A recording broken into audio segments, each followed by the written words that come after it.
Have you ever looked at golf swings like these and gone, I wish I can have a backswing pivot just like these guys? Well, if you have, then do not worry. In today's video, I'm going to give you a step-by-step guide that if you follow it, you will be able to create a pivot just like this. How do I know this? I've given it to over 1,000 students and all of them have had some fantastic results. And now I'm going to give it to you. Now, I see so many golfers, when I say rotation, suddenly I see players get into this position where they go, whoa, and they turn way too flat. Ultimately from there, this causes far more harm than good and sets up a lot of negative chain reactions in their swing.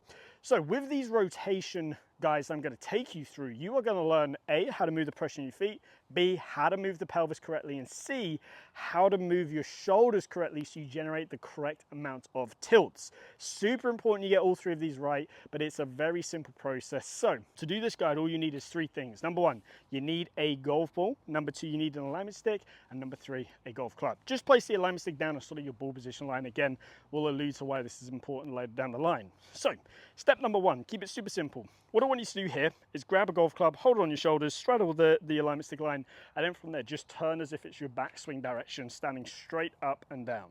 Now, as I do this, I'm going to ask you three questions. Question number one, how is the trail hip working? To which hopefully you will answer, it is working on an arc back and around. If I was to draw a line straight down the trail hip right here, you would see that it would actually create just a little bit of space between that trail hip and the line. Question number two is, how is the pressure moving in your feet?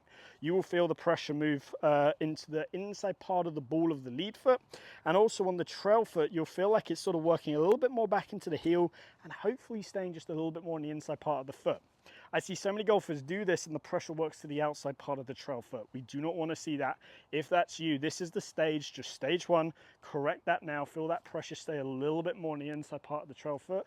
Yes, it can work back towards the heel. And then the final question, question number three, is are the legs moving? Are they changing flex? To which you'll answer, yes, they're staying pretty passive. Now, step number two is just taking it that one step further. So we're going to do everything the same in step one. We're going to have these same checkpoints. Now, all we're going to do from here is just drop our lead shoulder down towards the golf ball. Now, as we do this, we can see we are creating this good tilted position. As I do that as well, you should see that the knees have now created some tilts, the hips have created some tilts, and the shoulders have created some tilts. Now again, if I draw from the front on view the line down my trail hip, you can still see as I do this, I've created that golf ball worth of space right there, and as I drop that left shoulder down, my body is in this tilted position. So stage three now, what I want you to do, club on the shoulders still, and then from there into your golf posture. I'm going to have the club on my shoulders again, trying to recreate that position I just did in stage two. Now, as I'm in this position, I can feel my right hip is higher than my left, my right knee is higher than my left, and obviously my right shoulder is a lot higher than my left. But you can see as I'm doing this for me, I'm really feeling like this right hip, the trigger word for me is working up and back. So you can see how the hip is working up and back. So this is where you'll often hear coaches like Pete Cowan, incredible coach, talk about this coiling feeling in the backswing.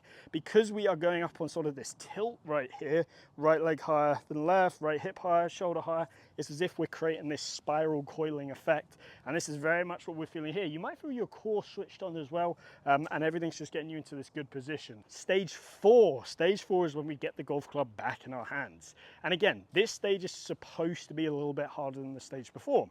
So, very simply, set up to the golf ball, not hitting any shots yet. And then what I want you to do is grab the golf club and try and recreate that same feeling. Whatever it is that you were focusing on, whatever the feel is, recreate that now with the club in your hand. So mine was the right hip, feels like it works up and back this way. So let me do that for you here. Right there, and you can see as I get to the top of the backswing in this position, the knees worked in slightly, hasn't collapsed, pressure's in a good part of the feet, good hip rotation, good shoulder tilt, good body tilt, and overall good top of the backswing right there. And you can see as I'm doing this, I'm able to now recreate these good motions to where now I feel really in this good engaged position at the top of the backswing. I haven't just turned everything too flat, I haven't lost that connection with the body. I created that good spiral motion that Pete Cowan uses that great analogy for. Stage five, let's now make some swings, but before we hit a golf shot, let's just get rid of the golf ball and do some swings with it. So again, now stage five here, coiling motion as we go back, focus on what it feels like to swing all the way through.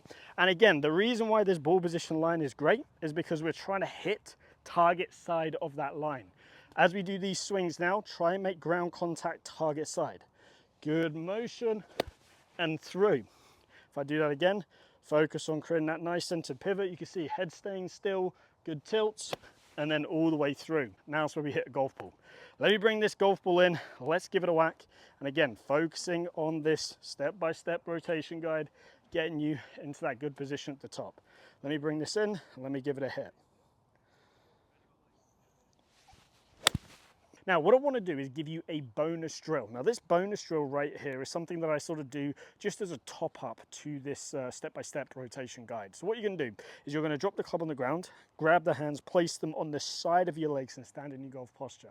Now, as you turn, you are going to feel like you can slide your right hand up all the way to your right hip and your left hand all the way down to the edge of your left knee. Now you can see as I do this, I'm able to then generate some good tilts from the downline view in both the knees, the hips, and the shoulders. From the front on view, you can see how this keeps my head nice and centered.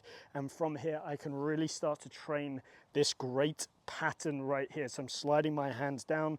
So let's now teach you how to practice this. And I need to keep it as simple as possible. So we're going to use a 3-to-1 ratio. What does that mean? For every golf shot we hit, we're going to do 3 practice swings beforehand.